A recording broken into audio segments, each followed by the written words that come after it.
Hello everyone, I am Subjit Roy, welcoming you to mojo4industry development debate on how to ensure safety in manufacturing. Sponsored by Mr Cutting Systems India.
And knowledge partner is Smart India. Employees at manufacturing facilities are highly prone to workplace injuries as there are high risk of activities such as welding, metal cutting, raw material assembling, and heavy lifting and rigging. It has been reported that as many as 116 industrial accidents took place in the Indian chemical and mining industries between May 2020 and June 2021 that resulted in the deaths of around 230 workers. More than 8,000 such incidents took place in Indian workplaces between 2014 and 2017, killing more than 6,350 employees. Today, in this episode of mojo4industry development debate, we will discuss the steps to be taken to ensure safety in manufacturing facilities or shop floor. You will also learn the advanced technologies that can eliminate the safety hazards at manufacturing facilities. To take the session forward, pleased to join by industry expert Mr. P.L. Muthusekar. Welcome, sir. Then Mr. Prashant Chaturvedi, General Manager Marketing of Mr. Cutting Systems India, and Mr. Prakas Karunamurthy, who is the General Sales Manager for Smart India. So it's my pleasure having you all in this particular session on manufacturing safety. Would like to invite Mr. Muthusekar, sir. Mr. Muthusekar has over 20 years of experience in the field of management, P&L, with over 30 years of sales and marketing experience. His domain expertise includes energy, power, manufacturing, and heavy engineering. If you look at the GDP, 3% of the GDP is lost only by the accidents. You all will be surprised to know that this 3% is 2,90,000 crores. This 2,90,000 crores is even more than the defense budget of India. I am talking of 2014 and 15 figures. We don't have anything recent figures at this moment. So 2 to 3% of the GDP is lost only on the accidents. So we can, imagine that how important is to avoid these accidents. And if we add the industry accidents, the points might go even more.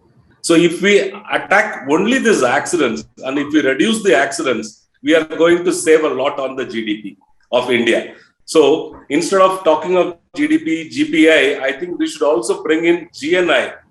That's the new term which we have to bring in. What is GNI is the gross national interest. So this safety also becomes a national interest. It should be part of the curriculum in the colleges and schools. I think that's where we have to educate. At least the new generations will come with the basic knowledge of safety and how to take care in future. And how the industry accident causes happen: improperly guarded equipment and defective equipment and machineries, unsafe storage and congestion overloading, and unsafe storage, that's what we discussed, and improper illumination in the workplace. And this is also a very important factor, the improper illumination and fall on stairs and ladders and walkways. I think most of the accidents in the industry has happened only in this category of fall in ladder or on stairs or on walkways. So walkways needs to be made very clear with all the yellow line marking and nicely lit, and stairs and ladders also. In some industries, I have seen the stairs, they write down the some quotes or some special mentions or good promotional words or positive notes. The simple reason being is every step you watch, you read, and then you take that step. So these are all small things which you can implement in the organization. Congested workplace, this is also one of the main reasons for causing accidents. Unsafe work acts and procedures. So this is where the leaders have to take care of the unsafe work acts and the procedures. And what we should do to prevent. Intervention of managerial level. That's what I said. Every managerial level intervention is required in terms of safety. And drafting safety policy. We cannot have a common policy across the industry, because every industry where there is a cutting and where there is a welding, then the industry standard varies. If there is a boiler is involved, then the safety standard varies. So the safety drafting the policy is very important according to the organization, and implementation and follow up on regular basis. It is not on the policy, it is on the implementation. So we have to give more importance to the implementation. Then legal and statutory compliance, especially on the safety point of view. Then workload assessment. We have to also assess the workload. We have a lot of KPI in the industry for measuring productivity or strengthening or improving the person's knowledge, skill, everything. But we also should assess the workload, how the workload, and is it causing any fatigue or is it causing any muscle weakness, and also the kind of checkups which is required basically for visual eye checkups and body checkups required in the industry needs to be done on a regular basis. And equipment maintenance audit. And at the end of my discussion, I want to tell about how incentives and increments can be given if the safety practices are maintained in the industry. This will motivate. This will also churn out many people to understand the safety and follow the safety practices. And the last but not the least is appoint a safety officer. If you look at the government norms in India, is 1,000 people and above only you need to have a safety officer. That's a very vague norm. 1,000 people. It doesn't talk of congestion. It doesn't talk of workload assessment. It doesn't talk of illumination or safety protocols. It needs to be redrafted and appoint a safety officer in every organization. Maybe the numbers can vary. It can be 100 or 200 or 500. But depending on the industry, for example, if boilers is involved, if fire hydrant or fire is an aspect where the accidents can happen, like for example the fireworks is one of the industry which again and again repeatedly you see in the news that there is accident and there are a lot of death happening, particularly in Sivagasi, so which we read on newspapers. So in that case, the safety officer, doesn't matter that whether it is 100 people or 1,000 people, but even if it is a 30 people organization, there should be a safety officer, or it could be a designated officer also. So this redrafting of the policy is required. That's where the companies, the experts, the industry leaders or the magazine or this kind of people can help and support and give inputs to the government to change the norms and take India to a highest safety standards. Thank you very much for the opportunity. Thank you so much, Mr. Muthusekar sir, for sharing such wonderful insight on the importance of safety aspects in industrial ecosystem. So now in this mojo4industry development debate on how to ensure safety in manufacturing, sponsored by Mr Cutting Systems India and knowledge partners Marshall India Private Limited, let's welcome Mr. Prashant Chaturvedi. Mr. Prashant is a 1994 graduate mechanical engineer, spent around 24 years in welding and cutting industry. He is general manager with Mr Cutting Systems, an authorized trainer on equipment safety. He is going to share his expert opinion on the safety aspects related to plate cutting and welding. Welcome, Mr. Prashant. At times, the regulators, if not used properly or a correct regulator is not used, it can explode by itself. So if you're using a non-oxygen regulator for an oxygen application, if there is a small iron particle or if there is a small dust particle left inside, the regulator can blast by itself. So we have to be extremely careful that the regulator is also used for the specified service. So if it's a nitrogen regulator, it should be used for nitrogen. If it is hydrogen, it should be used for hydrogen, and we should not interchange them. Remember, oxygen is the most important gas, but it is odorless and it is, colorless. So at times, if it leaks, comes out on your clothes, you miss it. But remember that people sometimes use oxygen for cleaning their clothes. It's extremely dangerous because in such case, if a spark falls on an operator, then it can ignite him immediately. So oxygen, we need to be really careful. Though it looks to be a cheaper gas, but we know the value of oxygen during the pandemic, how shortage of oxygen created all the ruckus around. The cylinders are high pressure cylinders. So if the knob breaks, it can become a rocket. Then, acetylene is another important gas which we use in industry, and it is C2H2. So there is a triple valent bond between carbon to carbon, which makes it little unstable. So this gas also needs to be, treated or handled very safely, and no jerk, hammering or fall of this cylinder is permitted because that may ignite what we call as uncontrolled chain reaction inside this cylinder. So you have to be extremely careful with acetylene gas as well. So chemically, acetylene seems to be unstable and a little more dangerous. The most common otherwise, the gas that we use in industry is LPG, which is a combination of propane and butane. So gentlemen, remember that LPG is heavier than air. So if it leaks, then it will form clouds inside your plant or into a work area. So they should be necessarily be used into more ventilated and proper ventilated areas. You know that cutting is the most common process, the handheld cutting process that you use in industry. We should never interchange the nozzles, never by mistake. Always remember that the two-piece nozzle that you see, which has a brass piece inside and a copper piece outside, is for the slow burning gases like the LPG or BMCG. And the single piece nozzle, which is called as ANME, is for acetylene. And the two-piece nozzle is PNME, which is for propane or BMCG or LPG. We should never interchange them because it's related to the velocity of the gases which are coming out, and it may tend to give you a backfire and the flame may enter inside. Many times you see that the flame has entered inside. It can enter inside your equipment because of various reasons. This can be because of not the right nozzle, not the right combination of the nozzle and the torch, 3-seat, 2-seat mixture, or various reasons. But if it enters inside, then it is quite dangerous. So all our equipment need to be necessarily supported by a flashback arrestor. But the pipes the torches that you are using in industry, now the 2-pipe torches that you see on the screens are the back dates. We should now prevent them using.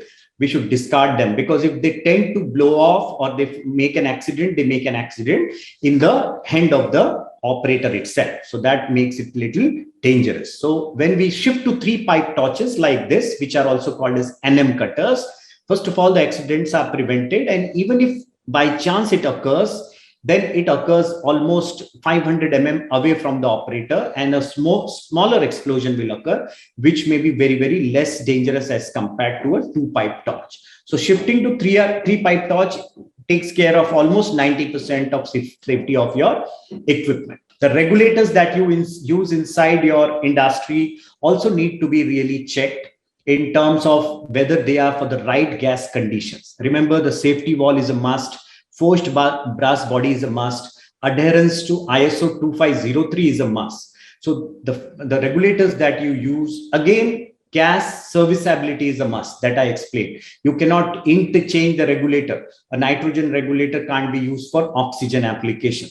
So everything is mentioned on the regulator, and you should definitely buy it not from a duplicate source. You should buy it from a genuine source. Check whether he's an authorized distributor of the company that you are looking forward for. LPG, sometimes we just use an adapter, but we can't. In industry, the one that shown on the right side is an adapter, not to be used in industry.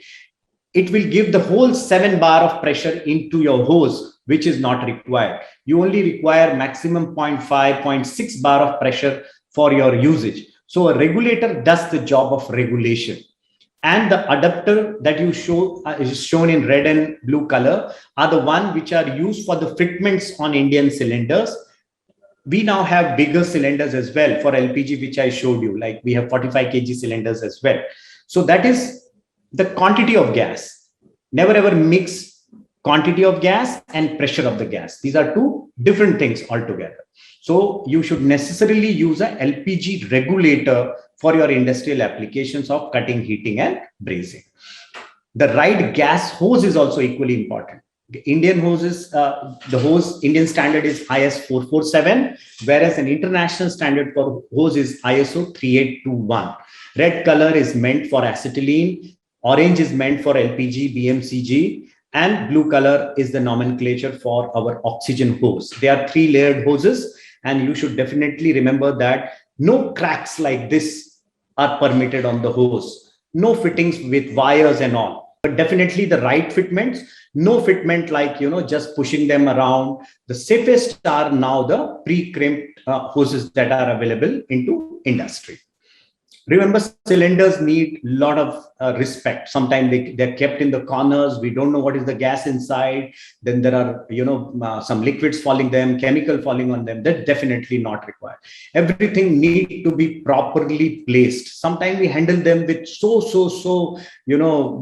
disrespect. But remember, these are cylinders are like rockets. Inside, if a cylinder wall is broken, this can go like a rocket almost 600 meters and break even a brick wall. So if it hurts somebody, it is extremely dangerous, right? They should be properly stored like this. I have shown it on the figure, on the picture. There should be gases clearly mentioned, empty cylinders, fill up cylinders, no smoking around the cylinders is something very, very important for our plant. The complete fitment, 2 flashback arresters on the TOS side, 2 on the regulator side, right regulators, right cylinder nomenclature will make your complete equipment safe.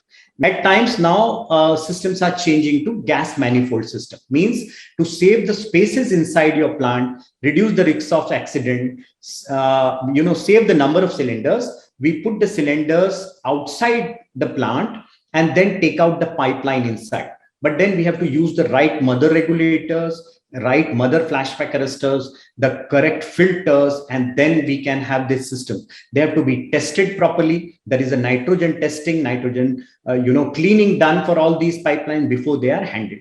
Remember, even when you have machines, this is one machine imported by our friend in area of Vada near Mumbai, and even a CNC cutting machine which they imported from China, they got completely burned up because there were no safety devices used here. So even for the bigger equipment, remember there has to be like messer equipment, there are complete safety regulations to that. Here also, we cannot just go very close to the machine. We need to have light barrier. We use a string switch so that if somebody has crossed that, the immediately machine is shut off. Then there are anti-collision devices, auto shut-off valves, torch collision systems, and anti-glare units, which are even used on the machines. Because when you see the CNC cutting machines, plasma cutting machines, and laser cutting machines, the glare that they bring in can be dangerous and unsafe to your eyes. So you have to be very, very careful. Even for all our welding application, we should have the right eye protection is equally important. So eye protection for the operator, and also remember that there has to be a protection for the supervisor as well. So when a welder is doing welding, the supervisor feels that, okay, he's just seeing the glare, but this glare over a period of time will create damage to his eyes. So we should also cover these areas by the welding curtains, which are into continuous welding areas. The right aprons, hand gloves are equally important. Thank you so much for the time being. Thank you so much, Mr. Prashant, for beautifully narrating the safety aspects related to plate cutting and welding. So now I will invite Mr. Prakas Karunamurthy. Mr. Prakas is an electronics and instrumentation graduate with over 10 years of experience in machine safety. He is the General Manager, South India at Smarcell India Private Limited. Mr. Prakas is going to talk on advanced man and machine safety solutions for Industry 4.0. So this is going to be a very, very futuristic solutions related discussion. Welcome, Mr. Prakas. the era of Industry 4.0, what is in a safety in a nutshell? One is risk assessments, planning and engineering, installation and commissioning, and then operations. In operations, we'll be finding out condition monitoring, maintenance, troubleshooting, predictive maintenance. First, we will see the risk assessments. Earlier, we used to go to the site and we will be checking the risk assessments we'll be doing risk assessment by inspecting these machines physically, and we have to discuss with, engage all the operators, maintenance teams, everything to find out the devices. Now there is a separate software which is here to take the pictures, and from this we can do the analysis and get the data from that pictures and all the details, and we can put it in the cloud. Which will help you to do some big data analysis, and will give you the reports with respect to what is correct and what is need to be corrected. So this is much easier compared to the earlier assessment process. Second thing is planning and engineering. Let's say you have a very old machine which is need to be integrated or upgraded to the safety level. There is 3D scan technology which help you to get this machine scanned completely, and we can able to provide you this how this integrations, after integration, how it would be look like. So all this data can be uploaded in this cloud, and whenever the person who wants to do this implementations can able to fetch out the details, and he can segregate the machine wise, the parts of machine wise, and then he can implement as per the parts. You can see how this machine after integrations with respect to safety, how it looked like. Next is the digital twin technology. With help of digital twin technology, we can prepare the in planning and engineering cockpit. In this, we can able to fetch the real-time data, and then we can able to visualize what is exactly happening in the machines. So further to this, if you see with help of augmented reality, uh, whenever you want to plan to put any safety guards or any safety devices with respect to the existing machine, we can just use the simple tab, and we can show, get into the near to the machines, and we can see, visualize how it would looks like after putting the guard. So this will help you to the operators as well as a production team to ensure whether this particular solution with respect to guard is really useful or it can be implemented or not. So this simulation software which helps for the implementation of safety, and it saves a lot of time. Visual commissioning. So the moment when we decided, okay, after all the risk assessments and all the planning, we decided to go ahead with the safety implementations. After purchasing the products, we can just see, do some simulations, and you do some implementation virtually, and we can do some test also.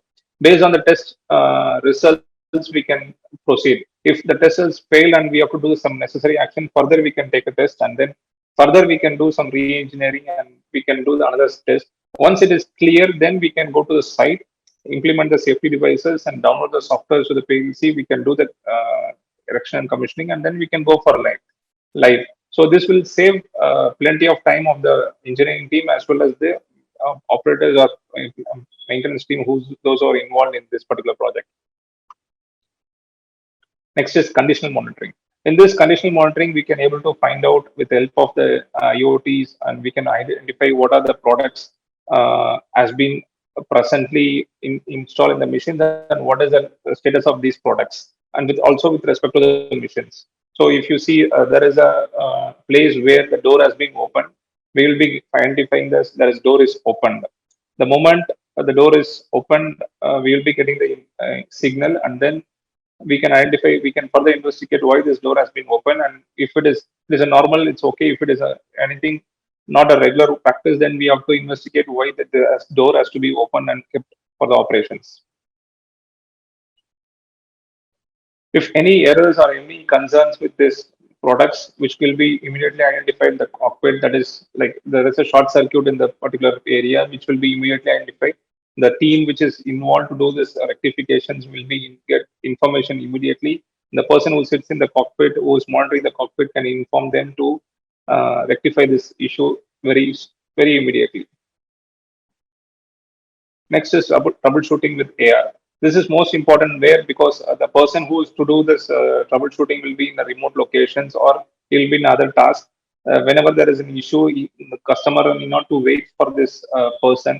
So instead, he can, with help of this AR, he can able to identify what is the concern, and he will, from the remote location, he can guide the team who is located near to the machine, which wire or which place he has to do the rectifications. So here from that location, if we able to show this, and you can see this can be identified, and he can able to do the rectification immediately. Next is predictive maintenance. The moment when we have all the data from the field, the devices and everything, its number of operations, everything is taken into the systems, and this systems will do the big data analytics, and then it will provide you the status of this particular product, and it will be able to show you what is the remaining lifetimes. Further to this, you can able to design what kind of actions to be taken. If suppose we want to replace this product, then immediately we will come to know, okay, we have to order in so many days, and then we have to replace in so many days. So this will able to manage your inventory level also, which will have some commercial impact as well. So if industry 4.0 with respect to safety, it is not as we have to have a confusions of whether it is a component or systems. It's a complete systems. Object cannot able to provide the complete data. With help of the cyber physical systems, it fetch all the data from the field. It do all this analysis instead of regular pyramids. It will be able to give the complete information. With help of IoTs and network interacting systems, we will provide all the data necessary data is required in front of the systems, which further we can do all the decisions can be taken based on this data. So what are the data it will be forwarding from the safety devices? So it can forward the designs, manual drawings, circuit diagrams, wear and tear data, operational data. What is the component? What is the sectional relationship? What is the functions, data with respect to operations and everything. So diagnostic shell is again it's formed by the digital technology. So this is the industry 4.0 systems. Thank you. Thank you so much, Mr. Prakas, for sharing your presentation on advanced man and machine safety solutions for Industry 4.0. So thank you, panelists, for your informative presentations. Now we are going to have a panel discussion on the steps to be taken to ensure safety in manufacturing facilities or shop floor. To start with, Mr. Prakas, could you list out some of the steps to be taken to ensure safety of machines and plants in industrial automations? Because you were talking on Industry 4.0 and the futuristic or the smart factories sort of stuff. There are many ways to lead to a safe machine, a safe working environment. However, there are certain procedures which we need to follow. Okay, so if you see this, certain procedures, maybe one is implementing the machine safety or a safety working environment by law or by standard. We have to understand, everyone has to understand what law says to us. What is the machine has to be, how the machine has to be kept in safe in the working environment. Okay, this thing can be able to provide only by creating the awareness. So earlier, Mr. has said that we have to form a committee, safety team has to be there. In this committee, I feel that not only the persons from the people from the management team, there are also equal representative from the workers team also to be there. So then only they can jointly collaborate together to promote the safety to their all the level of the industries. So not only in the management point of view, it has also been in the workers point of view. Apart from this, if you see, we need to analyze whether your machine is safe. For this, you have to do risk assessment on your machines, and then risk mitigation has to be done. And then the safety products which have been used in the components, safety components used on the machineries has to be evaluated. To adding this point, if you see most of the accidents, there are almost, I think, 25% of the accidents happens because of the manipulation of these safety components, which is already installed in the machineries.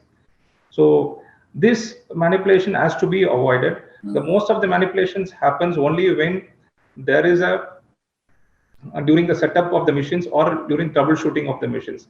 So this will avoid most of the accidents. So this is also need to be, these are the small concepts which has to be created awareness in the workforce. Great. So Mr. Prashant, you have huge experience in the field of welding and cutting. So would you like to share some tips to ensure safety in welding and cutting, because that's going to be a kind of integral part for any manufacturing facility? What I sometimes really feel is that, we do a lot of spending on other parts of the industry, the capital goods and everything, but the small equipments and other things sometimes are left out into the hands of the procurement officers who generally would just look at the cost of the product. Let us say when I encountered various times the cutting applications in India where there were a lot of backfires, flashbacks were occurring, and people would vouch for a flashback arrestor. Then when we came to know that there are flashback arrestors which are available in 1/5 or 1/4 of the cost, and when we actually went into, then we saw that these are only non-written walls. At times, as other time Prakash was also telling, is this bypassing of the mindset of we people of anything that needs to be bypassed because this is not going to occur to me. That mindset is really, really important. People would because the safety officer has implemented a flashback arrestor, what people will do is just buy in something local, remove all the inside component and just put in the box on the top, and nobody can go inside and check.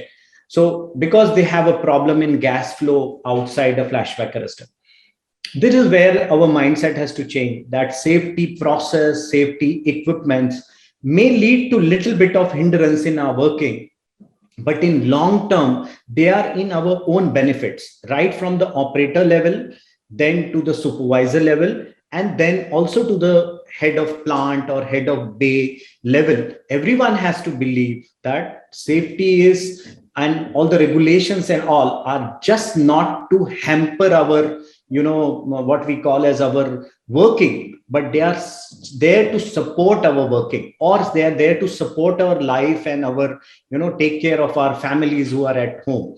This mindset, I think, is sometimes very sincerely missing, because bypass is something that we are very good at.